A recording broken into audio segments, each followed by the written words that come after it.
Hey, Tara Strong here, and you're listening to the Geekcast Radio Network. Transformers, more than meets the eye. Transformers, robots in disguise. Autobots wage their battle to destroy the evil forces of the Decepticons.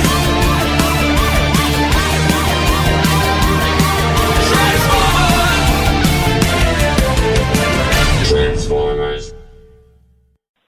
Hey, Sorry here. This episode of Transformation Animation Podcast features Stephen C. Phillips, Mike Blanchard, and Michael Wilson.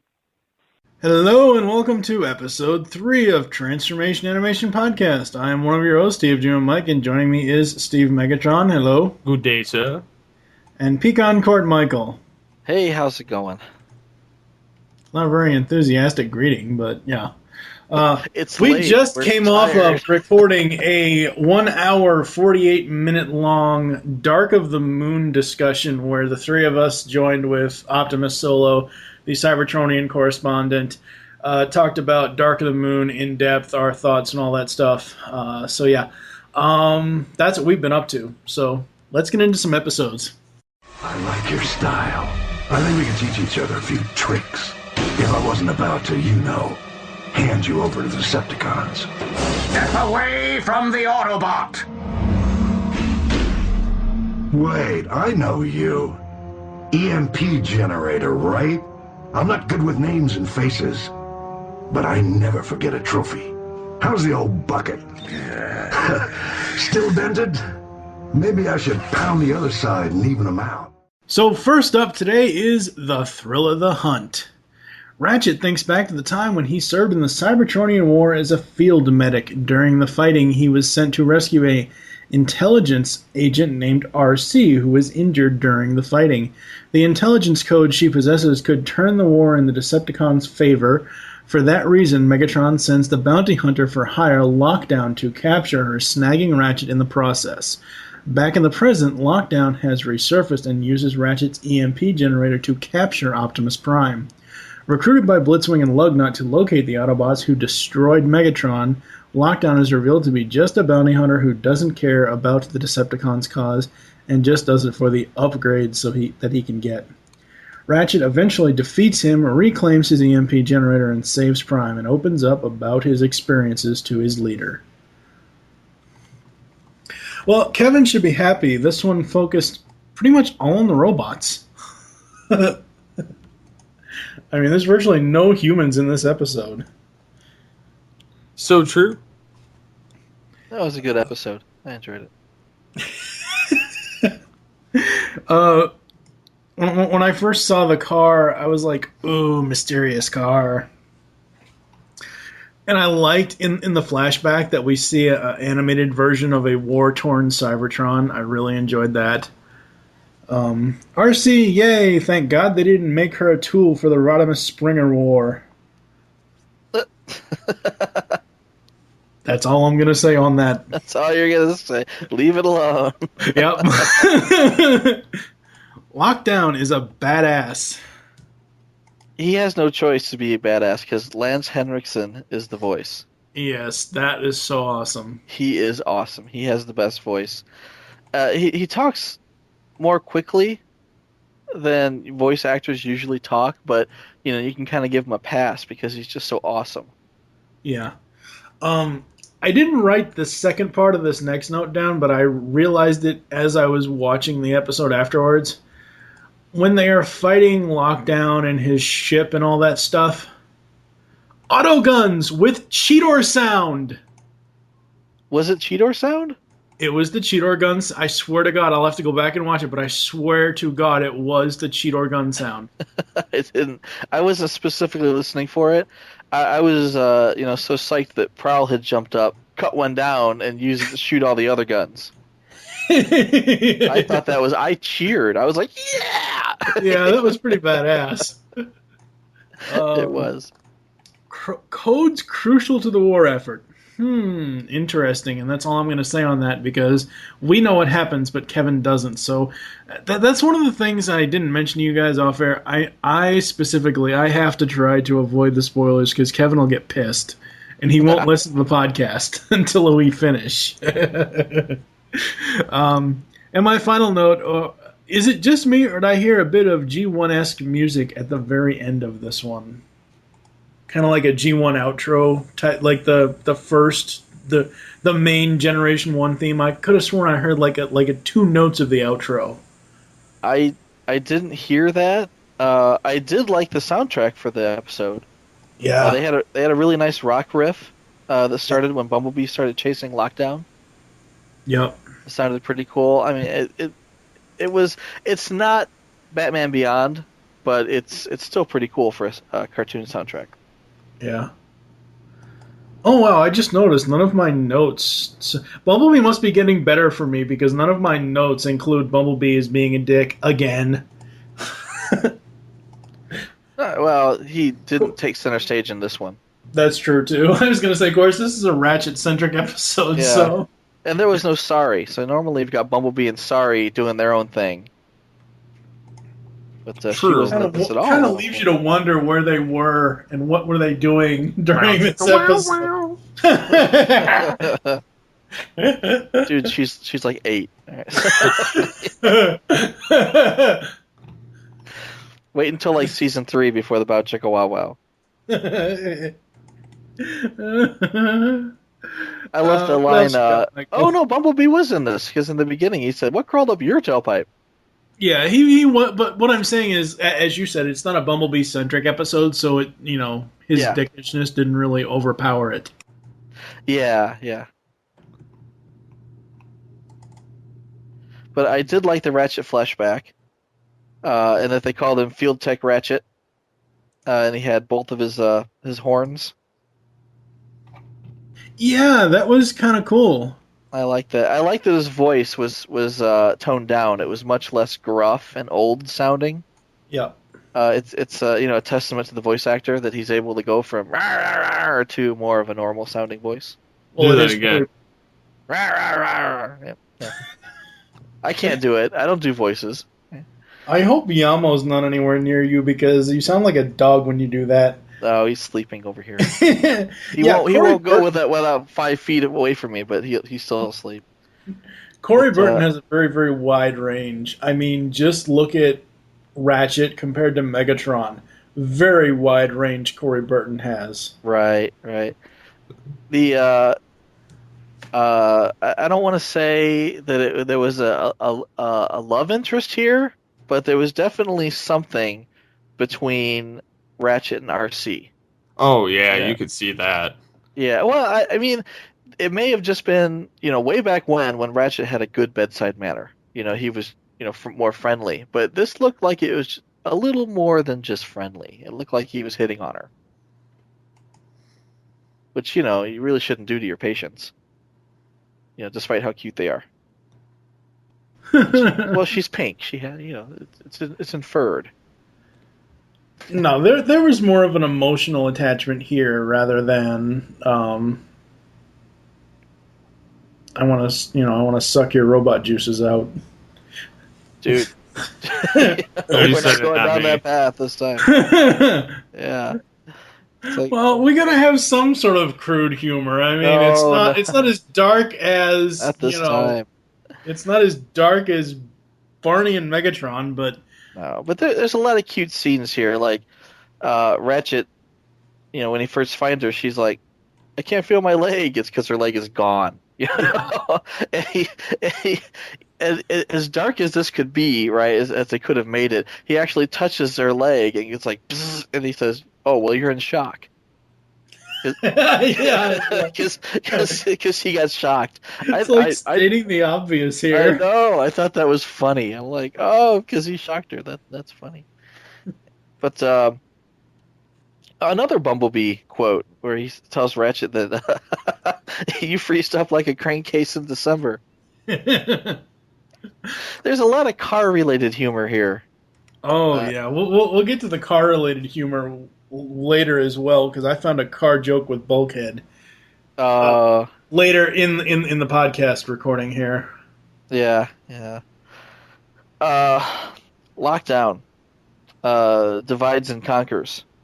Yep. Basically, and it seems like every Decepticon so far has no problem whatsoever, taking apart everyone. And he's doing it one at a time. He's doing it smart, rather, where he's separating everybody out and getting them one at a time. Up until Prowl comes along, because Prowl is the only one that can really best him in combat. Yep. That's because Prowl has patience and everybody else is kind of like, run at him. Chase him, and then die, yeah. And then get the snot beat out of you because he's a better fighter than you are. Lockdown is more like a seasoned, kind of a cross between a wrestler and Boba Fett. I kind of thought of him as a robot predator. That's more accurate. He's very well with that tattooed face, yeah. Yeah, well, that he takes prisoners, or not prisoners, trophies. Yep. He takes prisoners too if necessary, but no, more to the point, he takes trophies. He's actually gonna, polish your skull and put it on his mantle. He'll take your good parts and fix himself. Exactly. He's like Hannibal. Oh God! Oh, you talk about my robot juices being horrible for this. That's bad for this show right there. He's not eating anybody. He's not. But it's like Buffalo Bill. liver. They skin people and they put their parts on them. Ew, no. It puts the lotion in the basket. God, why do you guys have to do this shit? Sorry. I was almost thinking he's like Rampage, but No, not that Hannibal. Oh, we're losing Blanchard. Anyway, so at the end, Ratchet, he's basically traumatized for life by this guy, and then years later runs into lockdown again and completely freezes up like a crankcase in December. But in the end, he comes back and he's able to defeat him, mostly due to the fact that Lockdown is relying heavily on that EMP generator, and Ratchet is immune to it. But he comes back at the end and saves the day, and he manages to rescue Optimus Prime. And, in the end, what he does serves to redeem himself for what he did to RC during the war. At the end, they explain by the end of the story that he stripped her memory completely in order to keep those secret code. I won't spoil it for Kevin, but keep the secret codes away from the Decepticons. He has to live with that. It's hard on him, and partially, that's why he's a gruff, angry old man. Is because he's got these demons from his past. But he serves to redeem himself at least a little bit when he helps to defeat Lockdown. What do you think, Steve? I like the character of Lockdown. Just all around, besides kind of his creepy, like, hunter feeling that he's got, he's just a badass. I mean, anybody that goes through and picks off his prey one by one and just, is not even fazed by it, you've got to be a badass. I mean, he just keeps going. He keeps going and going and going. It's like the Energizer Transformer. I mean, he just never dies. Yep. And then he ties you down to a table and cuts your arms off. Well, if that's what he wants. I mean, if he's got to figure out which part on you is unique, so he's got to take it with him. He wants your very special arm. Yes, he wants your third arm and your EMP generator, so he's going to be shockingly great. But yes, that was a little too far. But anyways, yeah, I like how Ratchet kicks his ass by the end. Yep. It just shows that even Ratchet, as old as he is, can still be a badass. He's got a few tricks up his sleeve there. He's like, I'm getting too old for this shit. And he's just like, I'm not taking it anymore. Get off my lawn. Give me back my... I'm mad as hell and I'm not going to take it anymore. Give me back my lawnmower. Well, I mean, when he can physically pick you... Well, I don't say physically, but he uses his the electromagnetic posts or whatever he's got, but he uses them to pick up Lockdown and throw him into a wall several times, and then put a car on top of him forcibly. And then he's like, he's like, in a slow moment of the episode, he's like, "Think, Ratchet, think. It's a ship, not a door. It has an airlock." So at least you have these Transformers guys, at least you have these Autobots using their brains. Yeah. They've done that several times here in the series so far, and it's still early on yet. But Yep. they think. They're thinking to win as opposed to just using overpowering force.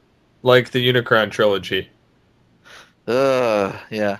Well, I mean, they could have just as easily, thrown Bulkhead at the door. And Combine! Autobots, combine! Bulkhead pants. Optimaltron! Oh. Do we have anything else for the thrill of the hunt? I think it's definitely one of the better episodes we've had so far. Yep. Yeah, And I it gives really some enjoyed foreshadowing to Ratchet and things to come. That, and it also gives you foreshadowing to Prowl and Lockdown. As Michael said, Prowl is the only one to really best him, and that will come up later. Much, much later. Oh, yeah. Shh.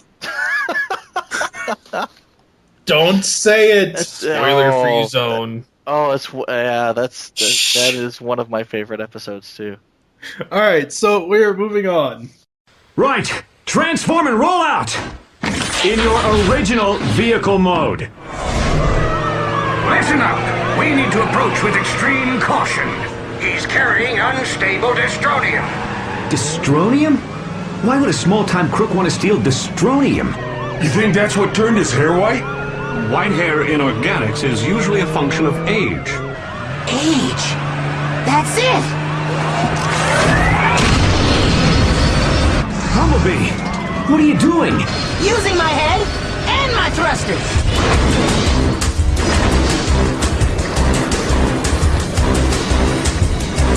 You're slowing down, old man.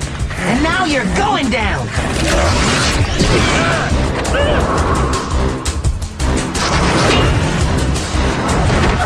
Hey, come back with my payday. You want this thing so bad? Come and get it.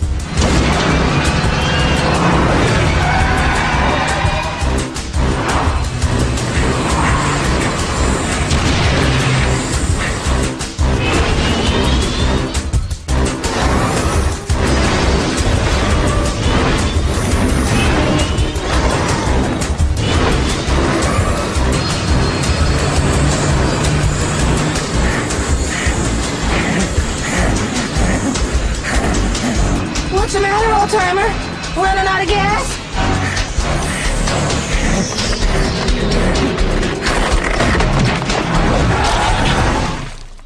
So next up is Nanosec. To obtain dystronium to help rebuild his body, Megatron bails a fleet-footed thief named Nino Sexton out of jail and gives him Isaac Sumdack's experimental super speed suit to obtain the dystronium for him. Since the dystronium is highly unstable, it needs to be transported quickly. No more than for 10 minutes, but from the research lab to Megatron directly. Meanwhile, to catch up to the villain, Bumblebee experiments with some new rocket boosters, but they do more harm than good. Eventually, the Autobots exploit Nanosec's weakness, rapidly accelerating age, and defeat him through teamwork and get rid of the exploding dystronium. When they're going to, this episode started for me just like the Angry Archer episode did. Random human criminal running from Bumblebee and Bulkhead. And my first note was, we already saw the Ed 209 cop bots. We have the Ed 209B cop bots. Man, these bots are dumb. Pursue criminal, whack against wall, whack against... God, these robots are dumb.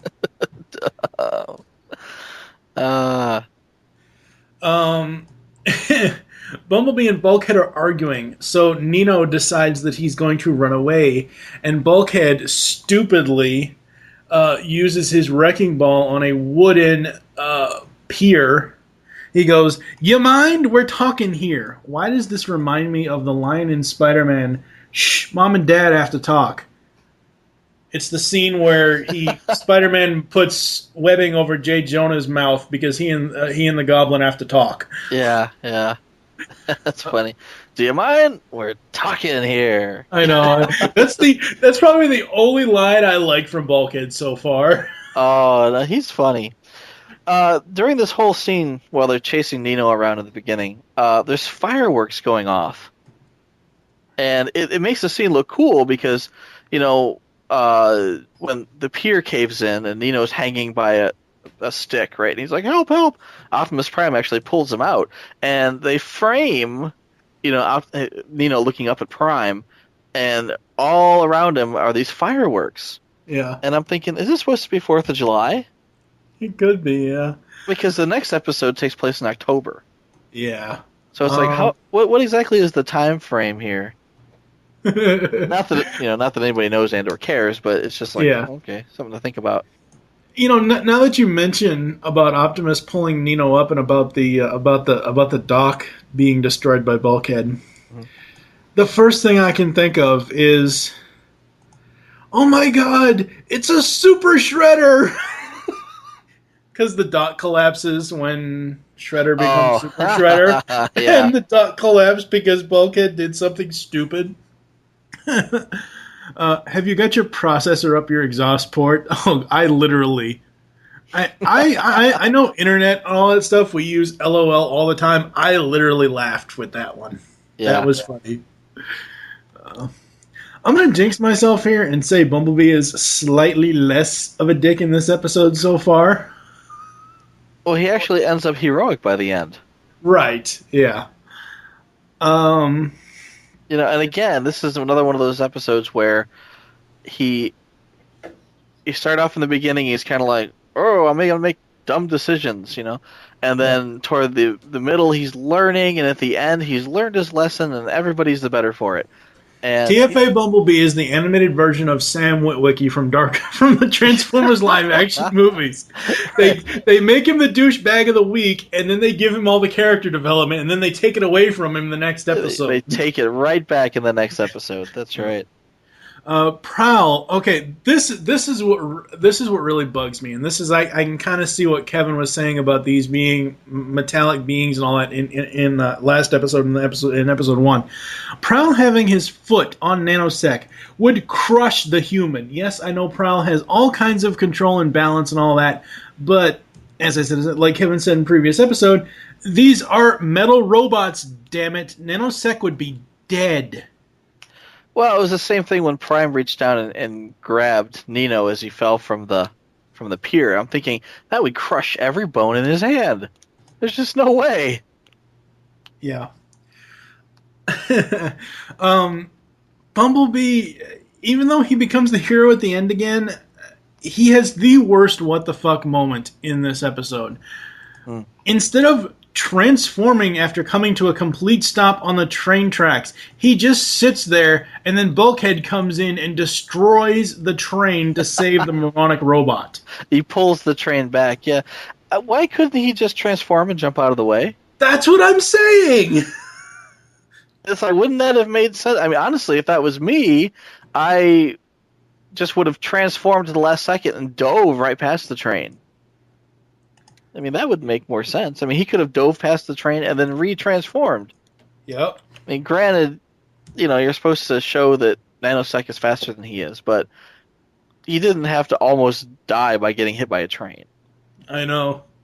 And technically, I'm nuts, bolts, and armored plating with a few special features. I love that line from Optimus.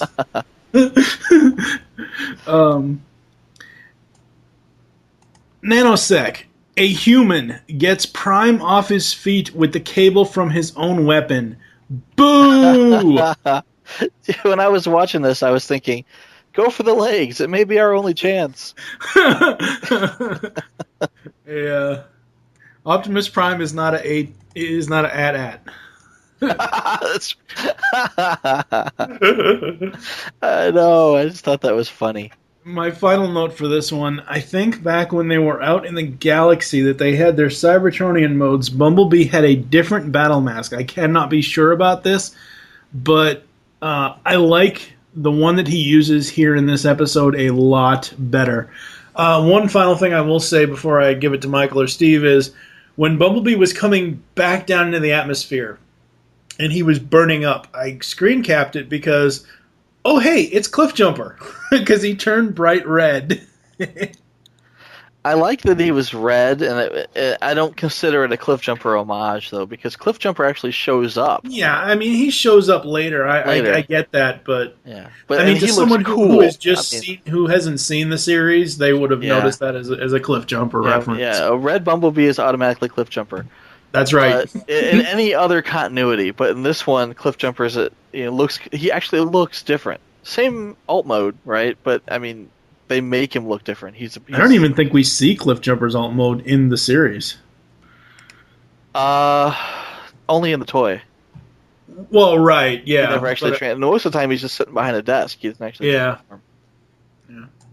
But that's way, way later. Any other... why don't we go to Steve first? Steve hasn't talked too much. What do you got, Steve? I hate anything to do with human villains. So does Kevin. I find them extremely annoying. I don't mind Bumblebee whatsoever. I mean, he's not the best character, but I don't hate him. Nanosec is probably one of the, I don't know, little bit more intelligent villains to some extent. Just in how he looks and is portrayed. Angry Archer and Professor Princess are bullshit. This Nanosec is not as bad.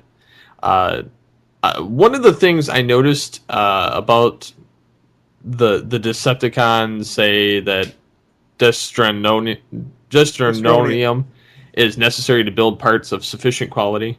It's got the word Destron in it. Yep. That's clearly a nod to the Japanese name for Decepticon. Yeah, which I found that was quite interesting that they did that. Right.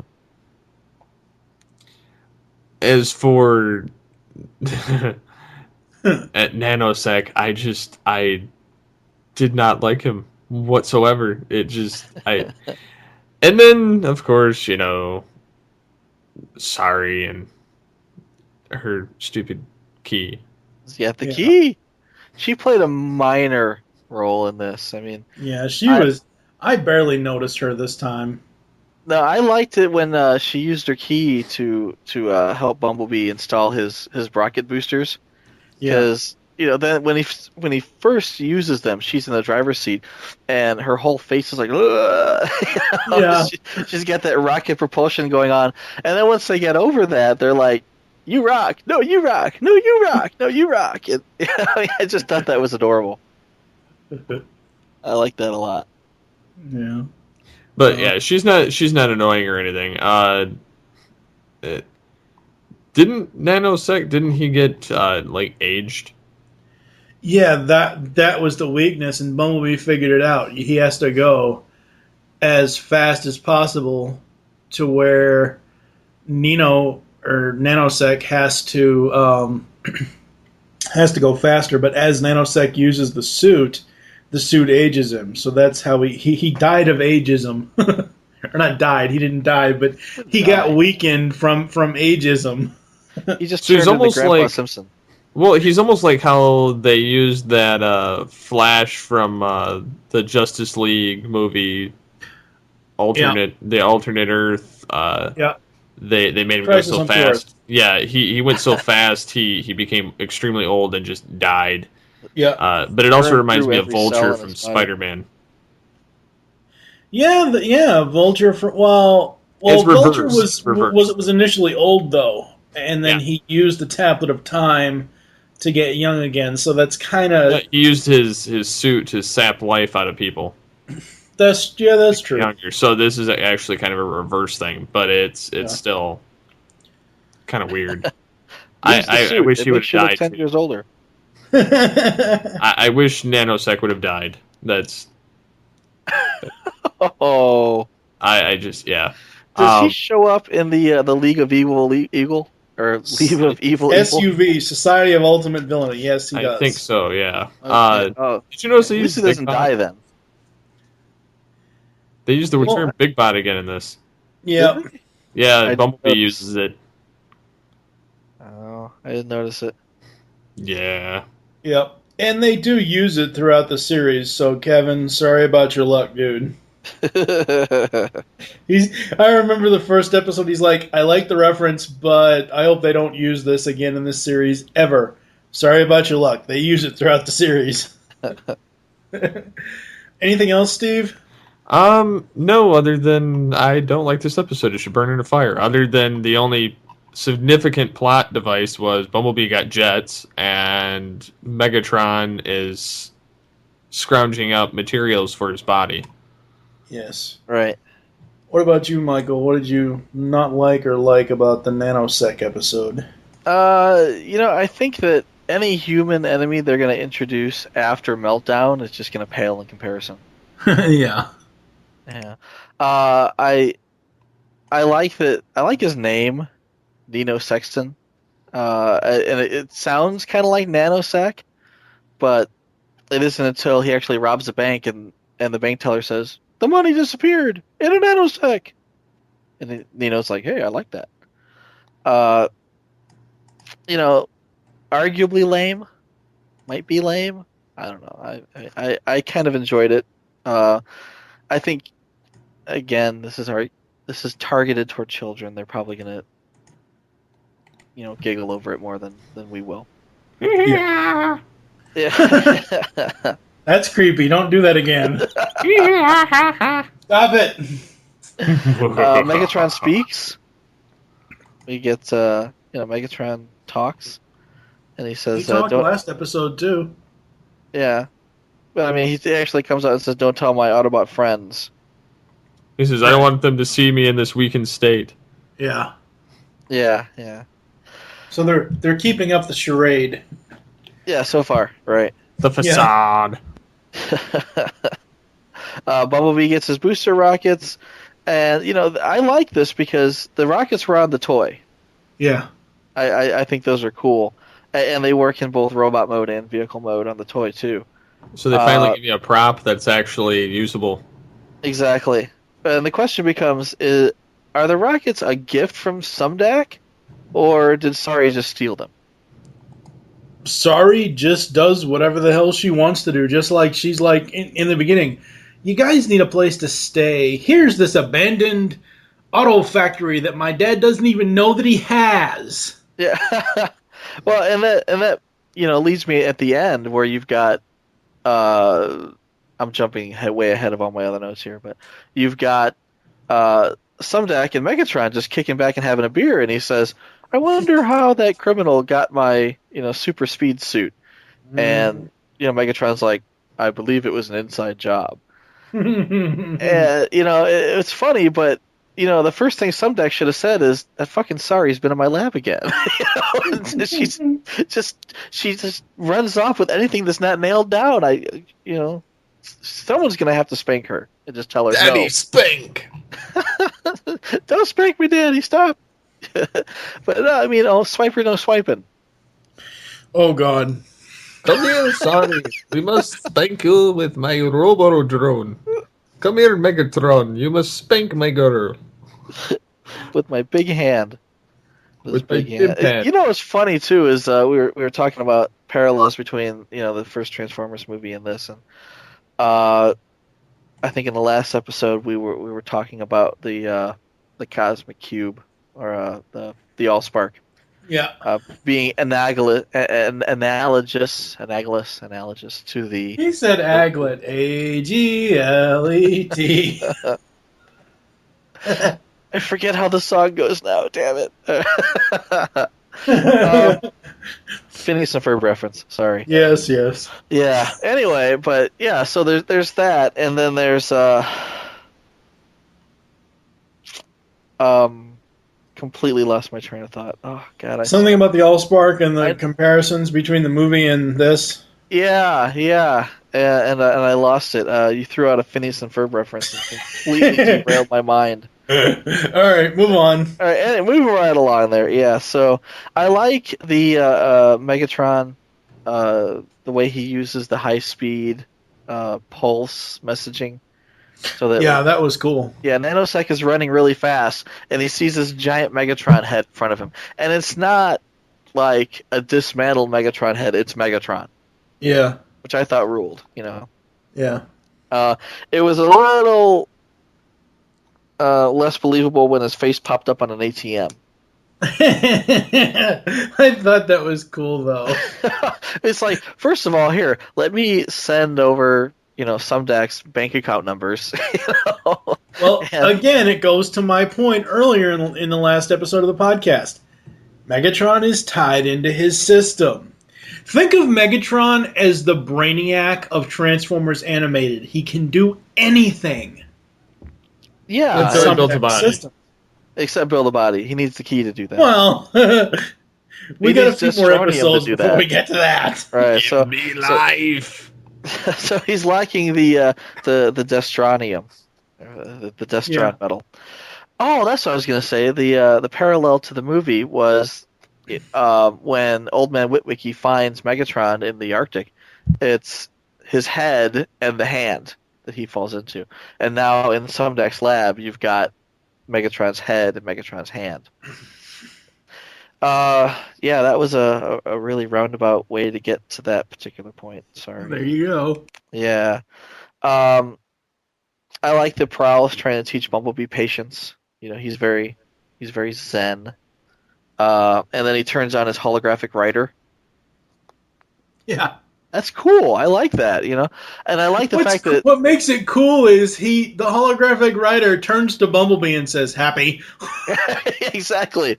The fact that when Prowl talks, the cop moves his mouth, too. Yeah. I like that. I think that's cool.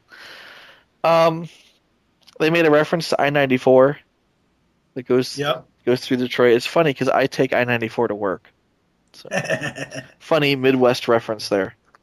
Yes.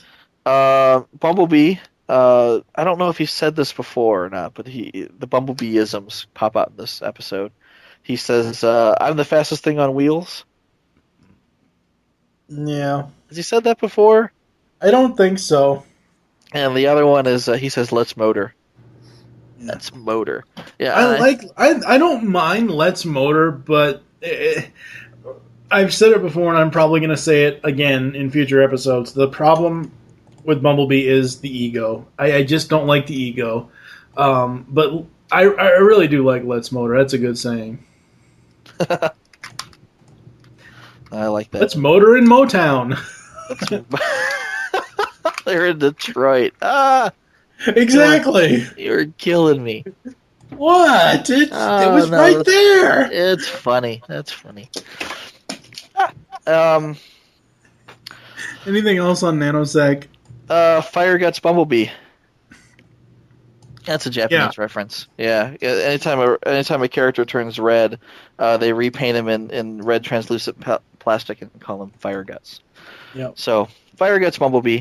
I'm kind of glad that we didn't get a straight red, Bumblebee repaint, because that would end up being Cliffjumper later on. Yeah. I like Cliffjumper a lot better than I would like a red Bumblebee. But they only made Activator's Cliffjumper, didn't they? They didn't make like a deluxe Cliffjumper. No, I think you're right. Yeah, but I mean, he had a different head.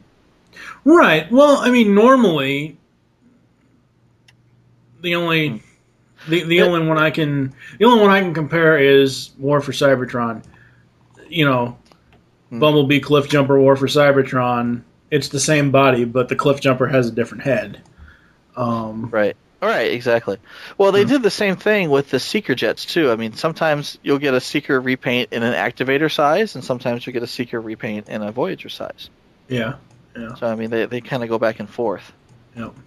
But the repaint I'd like to see is when he turns gray at the end, because I thought he died. Yeah. They said, "Oh, we're gonna need your electromagnetism to slow him down, and I'm gonna use my foam to cool him down." And when he hits the ground, he's gray. And we know from the pilot that when you turn gray, you're dead. Well, here's a difference, though. Bumblebee didn't hit the ground. Ratchet's magnetism kind of brought him down gently. And the whole gray thing was from burning up. Burning up in the atmosphere. It's burn marks, but it's gray because of what Optimus did with his fire extinguisher dealy thingamajig. Right. So he didn't die. Because when he landed, his eyes were still open. Yeah. His eyes were still blue. He didn't fade out. If the eyes aren't gray, he's not dead. Well, he's going to close his eyes. He has to close his eyes and then die. But no, he was up and walking and talking pretty soon afterwards. So hey, that's cool. But no, a gray Bumblebee repaint would have been awesome. I'd take that even as a knockoff or a bootleg. Oh yeah, I think that would be neat. And at the end, he walks home. So he's learned his lesson. He's like, I'm the fastest thing on wheels. Watch me now, And well, at the end, he's like, I think I'll just walk if that's cool. Yep. So yeah, lesson learned. How long that'll last, I don't know, but here he's learned. Not very long. So with that, we're going to be moving on. I know all your moves, Optimus. Pure textbook Autobot Academy. Do I know you? I know how easily you forget your friends. Although you managed to remember Sentinel that day. Alita 1? It's Black Arachnia now. But I thought you were...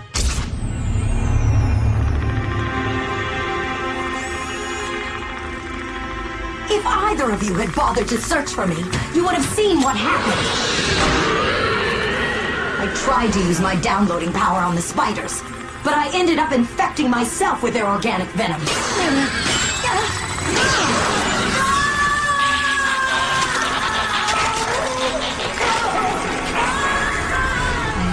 I became something else. Not Autobot, not organic. I was nothing but a freak!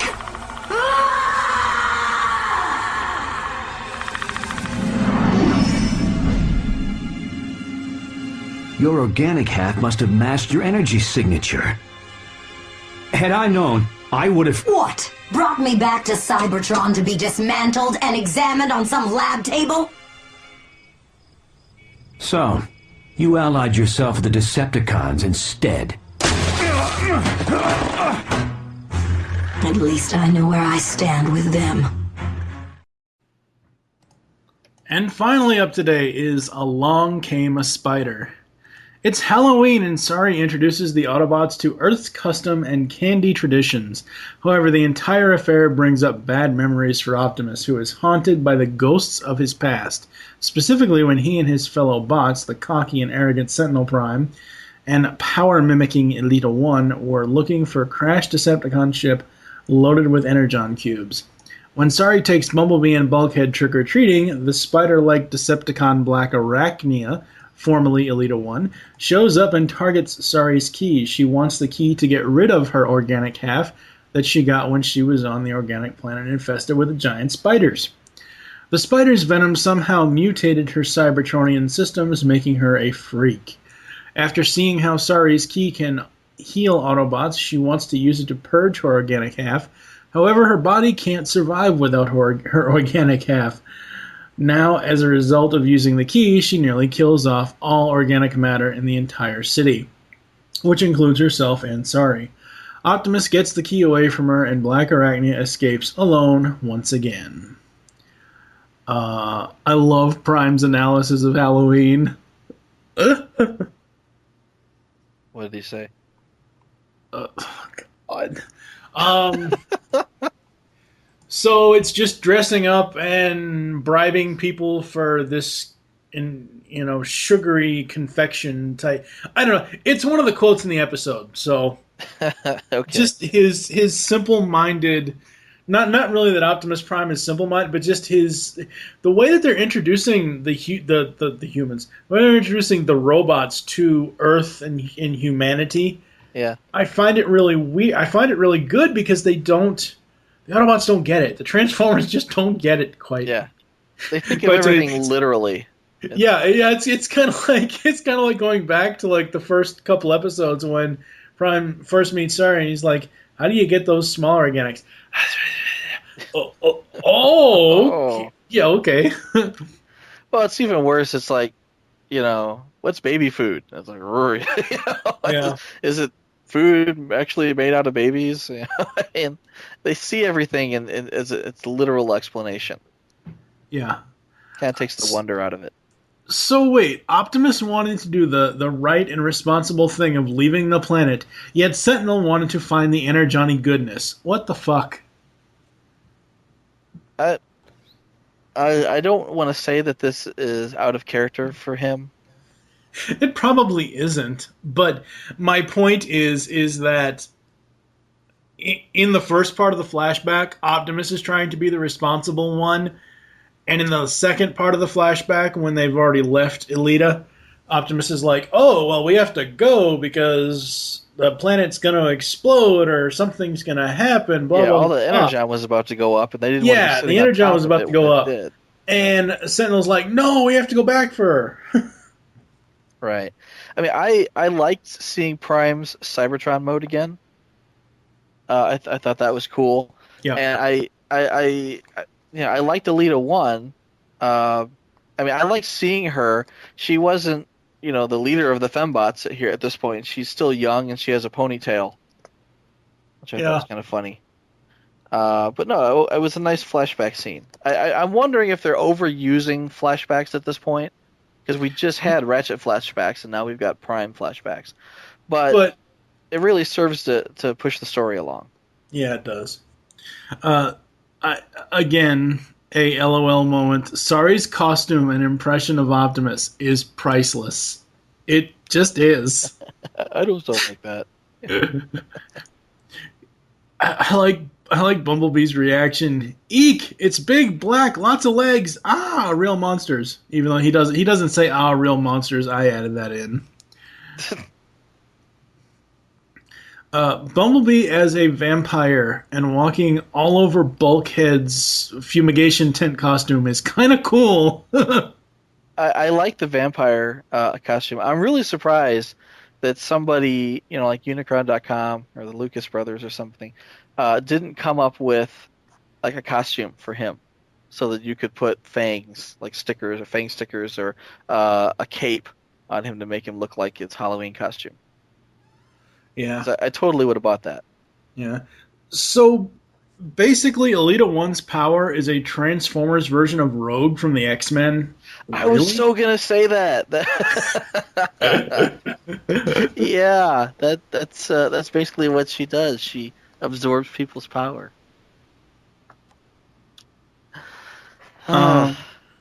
Now, I gotta warn Kevin, because this might be a little bit of spoiler. I'm not doing this intentionally, but you might want to skip ahead a few moments here. So instead of Optimus and Elita being an item, Sentinel has feelings for Elita. Well, this being new continuity and all, why the slag knot? And when I first wrote that note and I said, why the slag knot? The first thing I thought of was, okay, you have Slipknot, a hardcore rock band. The Transformers band of that would be called Slag Knot. How is that spoilery? Because later down the line we find out that Sentinel was the one that had feelings for her. We know that because in the beginning of the episode when we first meet him, Sentinel has his arm around her. But it's clear that Elita 1 is Sentinel's girlfriend. Yeah, okay. And that's what makes it that much harder for Sentinel to say, okay, fine, let's go. Prime says, we gotta leave, and Sentinel's like, no, I'm staying. I gotta go get her. It's his girlfriend. He's not just gonna leave her behind. Yeah. Cyber Venom, yay, a Beast Wars reference. And here's where you mentioned about Lockdown being a muscle car. Here's where the other car reference comes in. When Sari is trying to reactivate Bulkhead, it sounds like a car trying to turn over. Yeah, I thought that was funny. And my final note was Spider-Bot has ninja-like moves when she was basically facing off with Optimus. She was putting some karate on his ass. Well, and she basically says, I can anticipate every move you make. Yeah. You're basically, I learned them all too at the same time you did. Yep. And as if all of the, I want to say the power duplication, the rogue power, that Black Arachnia shows off by that point. It doesn't beat you over the head enough to say, hey, stupid, this is actually Elita 1. Yeah, I know. Yeah, I mean, she finally comes out and says, all right, dumbass, I'm going to tell you straight up, I'm Elita 1. Yeah. I mean, I figured it out long before. Yeah. What about you, Steve? What do you got for Along Came a Spider? Alrighty. Well, to start out, I think that the Halloween, again, another useless attempt at something kiddish. Again, this falls in the category of Twister. Yeah, one episode ago, it was 4th of July, so... Yeah, and now it's Halloween. Yeah. My, how time flies in the Transformers animated universe. Yeah. I thought it was kind of interesting to see Elita and Sentinel in this episode. Yeah. Especially because when you see Elita in the flashback, you realize that is Black Arachnia. Yeah, I knew immediately. You can tell by the outline, the design, and some of the coloring. You can't make that assumption because it's like, well, of course there are other female robots, and it's not just her. She's not the only one. Okay, the reason why I made the assumption is because in the pilot movie, Black Arachnia in shadow talks to Blitzwing and Lugnut. So I heard Cree Summer's voice, and then you have Cree Summer voicing Elita 1 again. Yeah. So it's like, it doesn't really come across up until Optimus and Elita 1 end up in the Decepticon ship. And they're like, oh, wow, there is a lot of Energon here. And right next to the Energon is a helmet. And it's the same helmet that Black Arachnia later wears. Oh, see, I didn't catch that. I knew it was going to be Black Arachnia at that moment because of all the spiders around them. Right. Well, I mean, Cree Summer has, I love her voice acting, by the way. Everything she does is awesome. Yep. But she has done other voices for the series. She did, I want to say she did Teletran. I think that was Tara Strong, but I'll have to go back and look. I want to say it was Cree Summer who did the voice for Teletran. But no, I like her and everything she's in. But when I saw that helmet, that's what sealed it. It was like, no, clearly, Elita 1 is, and by the end of the show, they actually beat you over the head with it. Oh yeah. Still a cool point, though. It's neat. I like how they take a Beast Wars reference and they tie it into a G1 reference. Yeah. I like how they kind of showed her backstory and why she's so hateful of Autobots. Yeah. Well, I mean, she basically considers herself a freak. It's like Beast Machine's Megatron. It's like, I hate my beast mode. Yep. Exactly. Anything else, Steve? No, that's it. Okay. Well then, I'll rant for a bit. What? You think it's funny that Bulkhead looks like Pigpen in his giant fumigation tent? He's just walking around kicking up dust. I hadn't thought of that, but yeah. Oh, it was very Snoopy for me. Thought that was hilarious. I like Sari's costume. I was calling her Sorry Miss Prime. That's funny. I thought it was funny that Prime is afraid of spiders. And, in the beginning of the episode, it's like, man, what a giant wuss. He's afraid of spiders, right? And it's weird that he's a robot. When could he have possibly been exposed to spiders that would make him this afraid of spiders? And then they get into the whole spider planet thing. But, he basically makes the call to leave Alita behind. And, he has to live with that. It's not something that really plagues him the way that the loss of RC plagues Ratchet. Clearly he's not old and gruff yet, right? But Sentinel, we'll meet him later on again, but Sentinel just will hate him forever for this. He will never forgive him for this. Oh, yeah. To the point where, Sentinel carries around,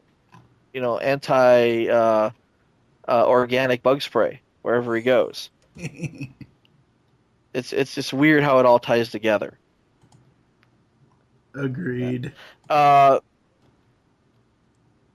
Arachnia, they I don't want to say they go out of her way to make her flirty, right? But towards the end, when she's fighting Prime, she's very flirty with him.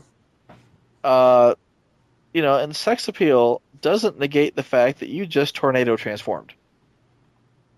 And she did. It's like, hey, that's not cool. All right, I thought we already, we already stated flatly that we're not going to tornado transform. Everyone's got their own stock footage already. You can't do that. That's not kosher. But she does it anyway. I like the vampire bite that drains energon from people. Yeah, I think it was very Night Scream. Beasts Machines reference there. Yes. Enjoy. Yeah. That could be yeah. Yeah, it's not as annoying as Night Scream's vampire drain. It's not as loud and painful to listen to. But basically that's how she walks away in the end. She's completely drained after using Sari's key to try to get rid of her own beast mode. And she's not going to walk away after this until Prime, big dummy that he is, walks right up to her and says, anything I can do for you? Are you okay? And she's like, screw you, buddy, and bites him. Yep. Yeah. That's basically it. But, she doesn't kill Prime. She just drains him of his energy and then runs off. And, I don't know. I mean, Prime's mistakes in the past have definitely come back to haunt him. And Black Arachnia, who knows? Maybe she'll come around someday. Beast Wars Black Arachnia did. She eventually turned out to be a good guy in the end. There's always that possibility. There is no Silver Bolt here, though. Oh, but, well, I want to say somewhere later on, Sentinel meets up with Black Arachnia again and basically goes, "Ew, can't believe I liked you." I don't remember off the top of my head, and while I'm thinking about it, I did look up on the TF Wiki, Tara Strong, voice roles, Transformers Animated, Sari Sumdak, Teletran 1, Reception Bot, Daniel, Carly, Slow-Mo, Slipstream, Striker, Red Alert. So, yes, Tara did voice Teletran 1. Oh, damn. See, I was a much happier person when I thought that was Kree. You just ruined my whole day. Thanks. You're welcome. But I don't think there was enough seasons here for Black Arachnia to turn her back around. I think the last time we see her, she's busy using the Dinobots as her own personal strike force. Well, that, and she's also that's getting into spoilers. Oh, sorry, Kevin. It's Michael's fault this time. I almost said something else, but it's Michael's fault this time. Oh, my fault. Yeah, you wouldn't hit a girl, right? Sucker. You wouldn't hit a bat with glasses, would you? Flop.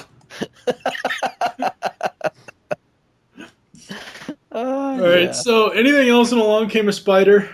No, I think we're good. I like the episode. I would say that I would say that I didn't enjoy it as much as Thrill of the Hunt, just because Lance Henriksen didn't voice Black Arachnia. That would be a very different show if he did. Very, very different. But no, I did like it. I really liked seeing Black Arachnia again. And I had one more comment, but I'm going to leave it for after Kevin's comments.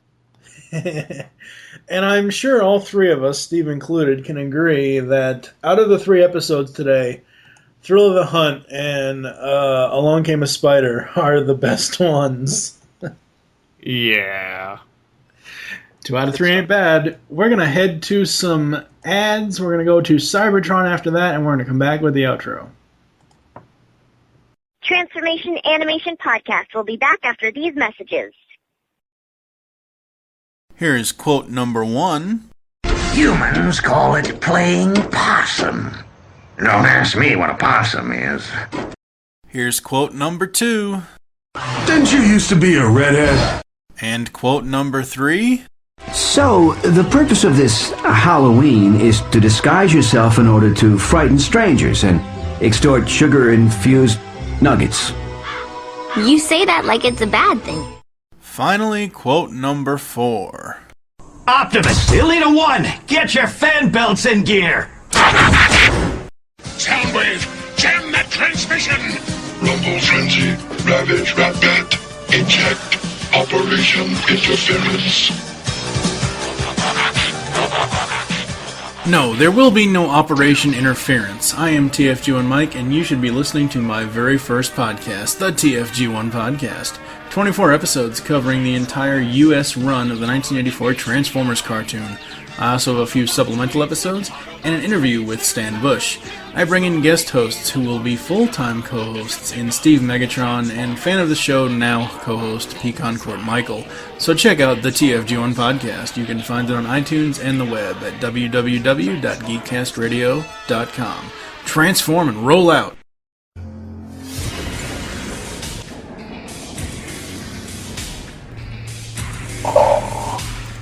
Welcome to my throne room, Future Tales.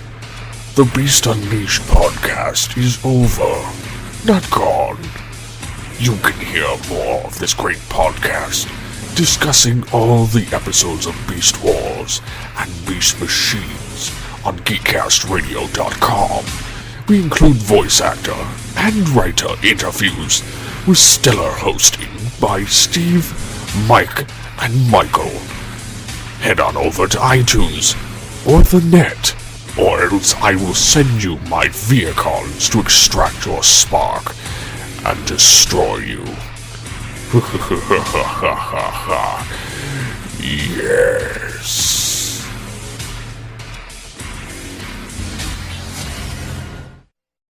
Hey guys, it's Optimus Solo reporting live from Cybertron, giving you my thoughts from a first-time viewer on these 3 episodes of Transformers Animated. And we're starting today with The Thrill of the Hunt, written by Andrew Robinson. First off, I would just like to get the nitpicky negative stuff out of the way. First of all, why is Lockdown a muscle car also on Cybertron? Shouldn't he be in some type of Cybertronian mode? And why does he look like the ICP version of Decepticon? And hopefully people know what I mean by that. Okay, I get Optimus Prime is young, and fine, he can have the gay, young-sounding voice. That's fine. But can he please stop being a pansy, for the love of God? The only other nitpicky thing about this episode is I hate the backgrounds during fight scenes when it goes all hyperdrive-esque background colors and diagonal lines and stuff. Why can't the fight scenes have the regular background? But again, that's nitpicky. Let's get to the good stuff about this episode. First of all, I like the Transformer sounding horn on Bumblebee right at the beginning. That was a nice little touch. Susan Blue as RC. Come on, it doesn't get any better than that. And I don't know if anybody else caught this, but I swear that was a Hector Ramirez homage with the news reporter, the guy that used to do all the news reporting on the Sunbow series like G.I. Joe and G1 and etc. I swear it looked like him. So if that was their intention, that was awesome. I love Ratchet's character in this one. I love the development we're getting in Ratchet's character. I love the little his broken piece eyebrow light thing. I like to call it an eyebrow. And how they actually even explain it in this episode, how he got it. It took me a long time through this episode until I realized why the episode wasn't annoying me and why I was enjoying it so much. That's right, no humans. Yay! Anyways, I know it's been done a couple times here with the person that gathers trophies, kind of best known probably General Grievous as he collected all the different lightsabers, and that's basically what Lockdown's doing. That's what we'll see later in Transformers Prime with Arachnid. But they did it right in this episode, so I'm not going to complain about it. This was a solid episode. I haven't looked ahead to see who writes all the future episodes, but I hope Andrew Robinson does more. Thrill of the Hunt, 8 out of 10, best episode of the series so far. And next we talk about Nanosec, and every time I see Marty Eisenberg as the writer, I don't know what to expect so far. He is all over the place. And this one, well, let's just do it quick, short, and sweet here. I reiterate my point from before. The look of the humans in this series is terrible. Triangular chins. Yes, that's pathetic and lazy. Dystronium, give me a break. Is it just me, or is Optimus Prime like a never-ending PSA? Talking about insurance. I mean, I feel like we're watching the PSAs of the old 80s cartoons at the end. That's every time Optimus speaks. The dude's name's Nanosexton. Are you fucking kidding me? I don't want to talk about this episode anymore. I can sum it up by giving it a 1 out of 10. This episode sucked balls. Let's move on to something a little bit better, which is the next episode, Along Came a Spider, also written by Marty Eisenberg, which proves my point that he is all over the place with his writing. Some of it's good, some of it's bad.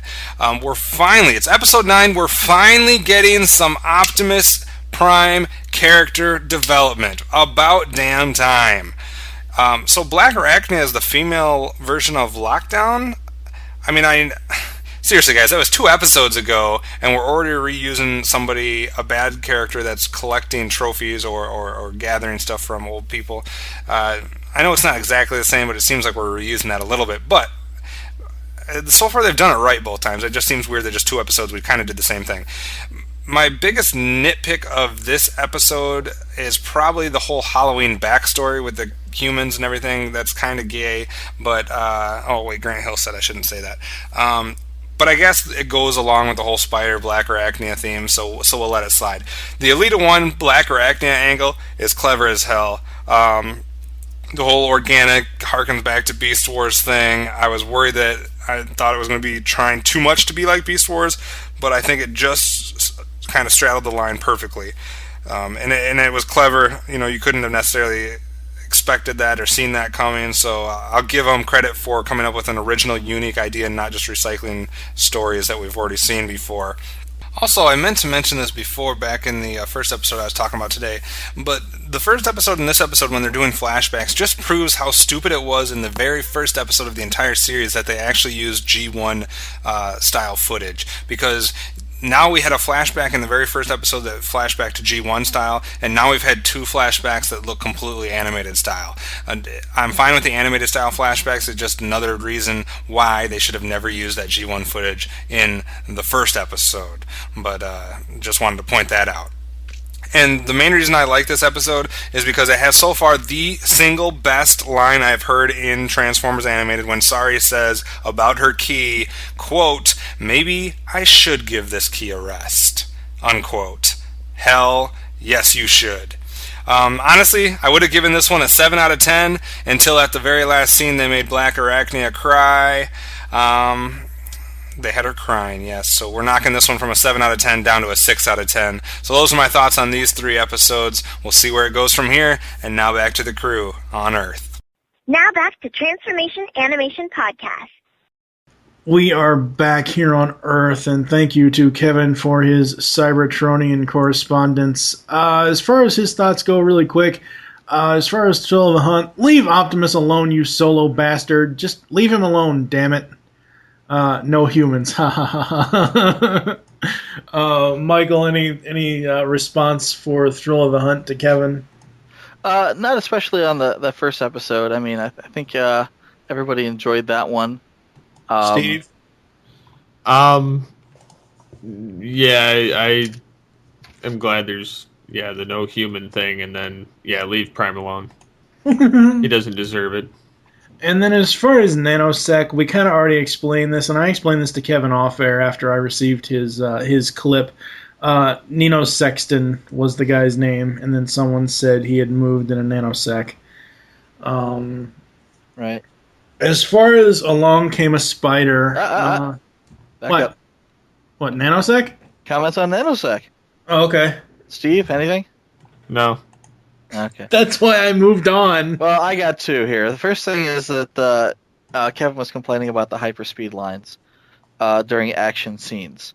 Right. And basically, the speed lines during action scenes replace the background in anime. This is like an anime staple, and suffice to say, it's supposed to be that way.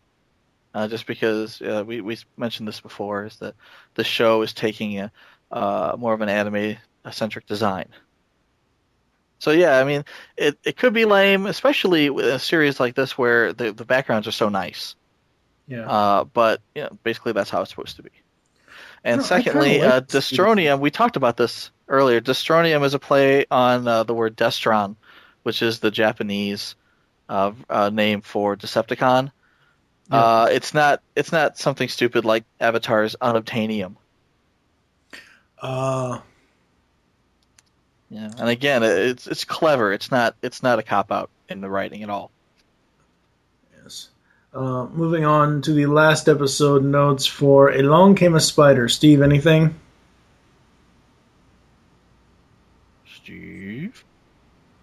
Steve. No, nothing.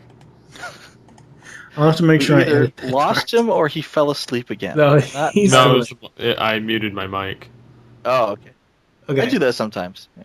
Michael, anything on Along Came a Spider? Yes. First of all, Black Arachnia is not a female lockdown.